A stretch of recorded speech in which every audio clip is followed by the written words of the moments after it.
नमस्कार साथियों। आज का हमारा टॉपिक है राष्ट्रीय आय व आर्थिक कल्याण का संबंध, relation between national income and economic welfare.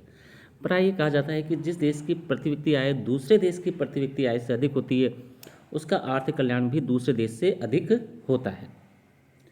कहने का मतलब ये है कि वहाँ के निवासी ज़्यादा सुखी व ज़्यादा समृद्ध होते हैं। इसी प्रकार यदि एक देश में पहले की अपेक्षा प्रति व्यक्ति आय बढ़ जाती है, तो वहाँ के निवासी अधिक सुखी व अधिक संतुष्ट माने जाते हैं एवं उनका जीवन स्तर पहले से बेहतर माना जाता है। हम यहाँ इस बात की चर्चा करेंगे कि राष्ट्रीय आय का आर्थिक कल्याण से किस प्रकार का संबंध होता है। अमेरिका, जापान व जर्मनी आदि की राष्ट्रीय आय में वृद्धि हुई, जिससे वहाँ के नागरिकों का जीवन स्तर ऊंचा हुआ है।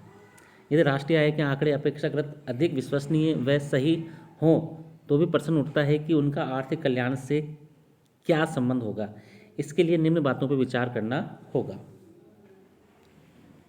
नंबर 1, आय के वितरण का प्रभाव। राष्ट्रीय आय के वितरण का कल्याण पर प्रभाव पड़ता है।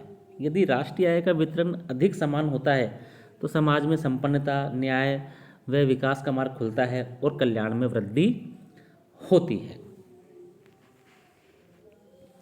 यदि वितरण की असमानता बढ़ती है, तो राष्ट्रीय आय के बढ़ने पर भी सामाजिक असंतोष बढ़ सकता है तथा कल्याण में भी कमी आ सकती है, क्योंकि धनी और अधिक धनी हो जाते हैं और निर्धन या तो निर्धन रह जाते हैं अथवा अधिक निर्धन हो जाते हैं।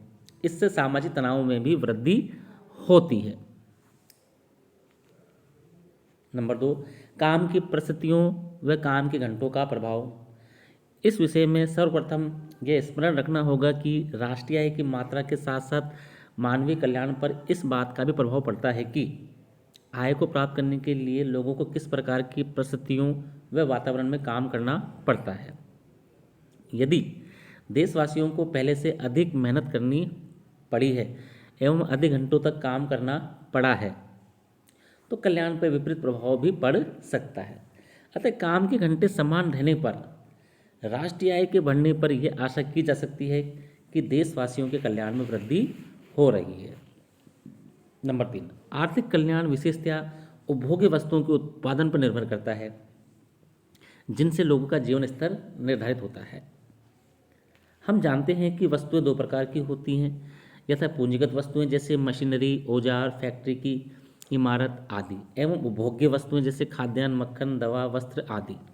देश में कुल उत्पादन में उपभोग्य वस्तुओं का अनुपात अधिक होने से लोगों का कल्याण वर्तमान में बढ़ेगा, जबकि पूंजीगत वस्तुओं का अनुपात ज़्यादा होने से उन्हें वर्तमान में अपने उपभोग का कुछ सीमा तक त्याग करना होगा, जिससे उनके वर्तमान कल्याण में कमी आ सकती है। लेकिन भविष्य में उत्पादन की संभावना बढ़ने से उनके भावी कल्याण में वृद्धि हो सकती है। उपभोग्य वस्तुओं की संरचना का भी कल्याण पर गहरा प्रभाव पड़ता है।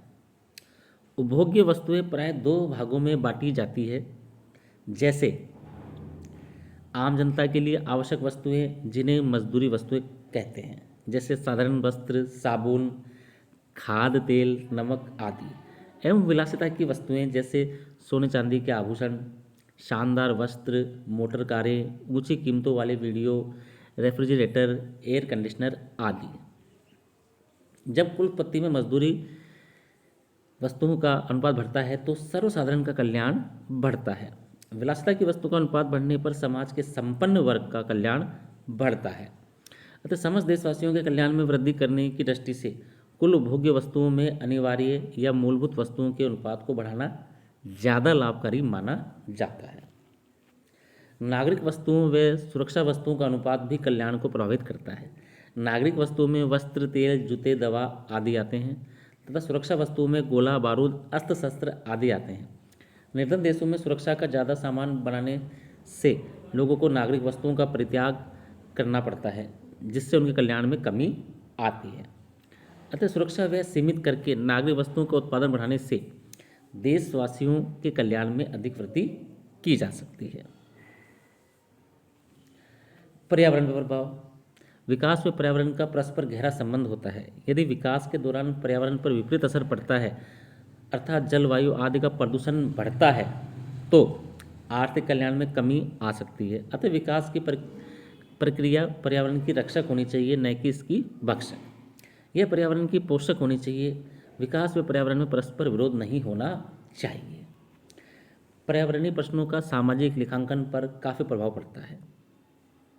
भारत के संदर्भ में प्राय ये कहा जाता है कि यहाँ 2005-06 से 2007-08 तक के वर्षों में विकास की वार्षिक दर लगभग 8.5 से 9% रही, लेकिन देश में बच्चों में भारी कुपोषण, अशिक्षा व स्वास्थ्य के अभाव की समस्याएं पाई गई। इसलिए आर्थिक विकास के साथ साथ सामाजिक विकास भी जरूरी माना जाता है, अन्यथा अकेले जीडीपी का बढ़ना पर्याप्त नहीं कहा जा सकता। अतः आर्थिक विकास के साथ साथ सामाजिक विकास भी होना चाहिए, तभी राष्ट्रीय आय का बढ़ना वास्तव में कल्याणकारी माना जाएगा। अब हम एक टॉपिक के बारे में बात करते हैं जिसका नाम है शुद्ध आर्थिक कल्याण, नेट इकोनॉमिक वेलफेयर, न्यू। नोर्डहाउस व टोमिन ने जीएनपी में कुछ मदे जोड़कर व कुछ मदे घटाकर आर्थिक कल्याण का एक माप निकाला है जो जीएनपी की तुलना में ज़्यादा सार्थक व ज़्यादा उपयोगी माना गया है। नोर्डहाउस व टोमिन ने जीएनपी में कुछ मदे जोड़कर व कुछ मदे घटाकर आर्थिक कल्याण का एक माप निकाला है जो जीएनपी की तुलना में ज़्यादा सार्थक व ज़्यादा उपयोगी माना गया है।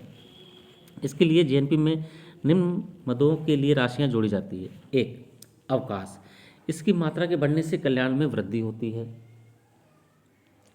नंबर 2.